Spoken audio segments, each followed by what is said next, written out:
नमस्कार, मैं शशिधर और आप देख रहे हैं हमारे ध्येय टीवी पर भारत के ऐतिहासिक फैसले। अब तक के प्रीवियस एपिसोड्स में हमने संविधान की कई चुनौतियों को हल होते हुए देखा और समझा कैसे न्यायपालिका ने अपने अहम निर्णयों के माध्यम से संविधान की आत्मा को बचाए रखा और एक सही राह दिखाने का काम किया। आज का केस भी ऐसी ही चुनौती को दिखाता है और इस केस का नाम है DC वाधवा बनाम बिहार राज्य, जो कि 1986 में हुआ था। संविधान में दिए गए नियमों में हमारी राज व्यवस्था के 3 प्रमुख अंग बताए गए हैं: विधायिका यानी लेजिस्लेटिव, कार्यपालिका यानी एग्जीक्यूटिव और न्यायपालिका यानी कि जुडिशरी।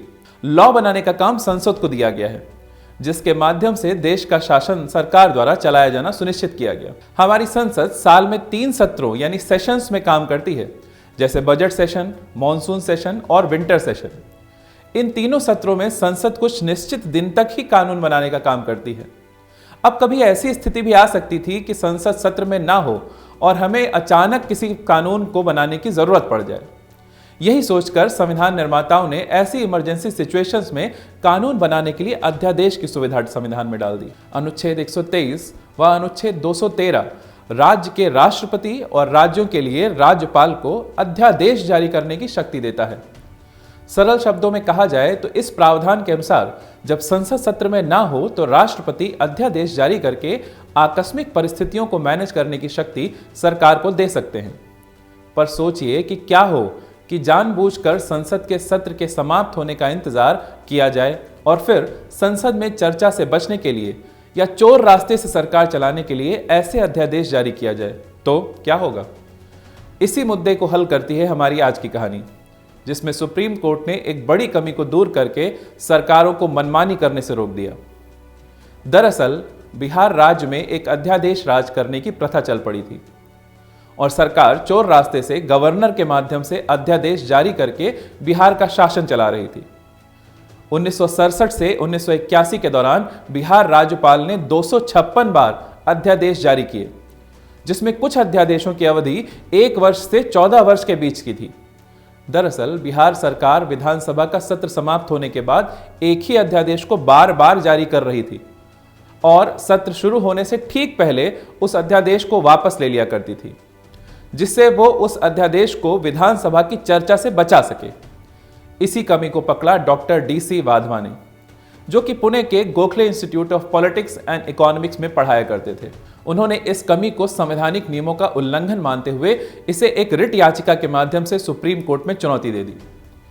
इस याचिका के साथ कुछ अन्य लोगों ने भी बिहार के कुछ अध्यादेशों को चुनौती दी, विशेष रूप से 3 अध्यादेश, जिनका नाम था बिहार वन उत्पाद विनियमन व व्यापार अध्यादेश, बिहार ब्रिक्स आपूर्ति नियंत्रण अध्यादेश और बिहार माध्यमिक शिक्षा परिषद अध्यादेश। ये सभी अध्यादेश बार बार जारी किए जा रहे थे।